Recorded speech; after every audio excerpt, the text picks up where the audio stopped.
পরিত্যক্ত এই মসজিদগুলি সেই সব মুসলিম মানুষদের স্মৃতিচিহ্ন যারা একসময় বিহারের এই গ্রামগুলিতে বাস করতেন।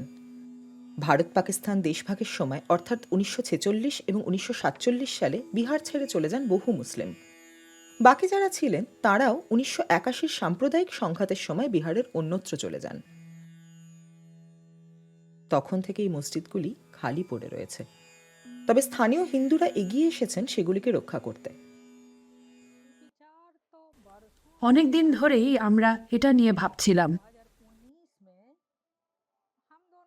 তারপর 2019 সালে আমি ও আমার ভাই লক্ষ্য করলাম মসজিদটি ক্রমশ ভেঙে পড়ছে। সেই অবস্থা দেখে মন খারাপ হলো। ভাবলাম কিছু করি। তারপরে মেরামত করার ব্যবস্থা করি।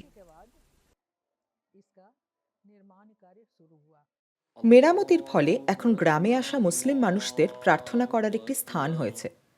কুমারী জানিয়েছেন, এত বছর ধরে শূন্য থাকার পরে এখন আজানের শব্দ এবং মসজিদে প্রার্থনা হতে দেখলে তার ভালো লাগে। আগে এই মসজিদটি পশুর খামার হিসেবে ব্যবহার করা হতো। আমার বরাবরই মনে হতো মসজিদটি আমার বাড়ির অংশ। কখনো অন্য ধর্মের কথা মনেও হয়নি। তাই বাড়ির দেওয়াল ভেঙে পড়লে যেমন কষ্ট হয়, মসজিদটি ভেঙে পড়তে দেখে তেমনই কষ্ট হয়েছিল। খড়ভাইয়া থেকে ঠিক 80 কিলোমিটার দূরে রয়েছে আরেকটি পরিত্যক্ত মসজিদ। 200 বছরের পুরনো এই মসজিদটির দেখাশোনা করেন অজয় পাসওয়ান।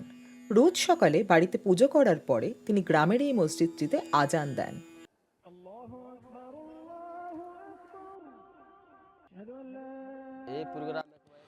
হঠাৎ করেই ব্যাপারটা শুরু হয়। আমরা 3 বন্ধু একদিন মসজিদের পাশ দিয়ে যেতে যেতে ভেতরে ঢুকি। মেঝে তো পুরো নষ্ট হয়ে গিয়েছিল।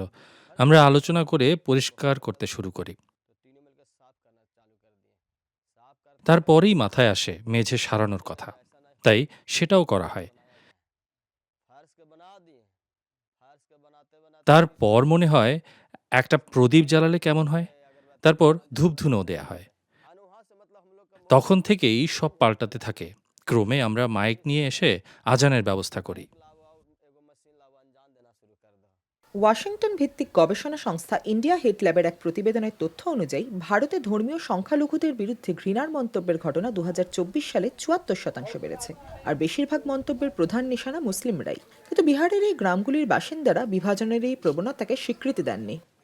গ্রামবাসীরা এই জায়গাটিকে বরাবরই শ্রদ্ধা করে এসেছে। গ্রামে কোনো অনুষ্ঠান হলে প্রথমে এখানেই আসা হয়, তারপরেই বরযাত্রী বা বাকিরা অন্য জায়গায় যান। এই ভারতীয় গ্রামগুলির বাসিন্দারা ধর্ম নির্বিশেষে এভাবেই স্থানীয় উপাসনালয়গুলিকে শ্রদ্ধার সঙ্গে রক্ষা করেন।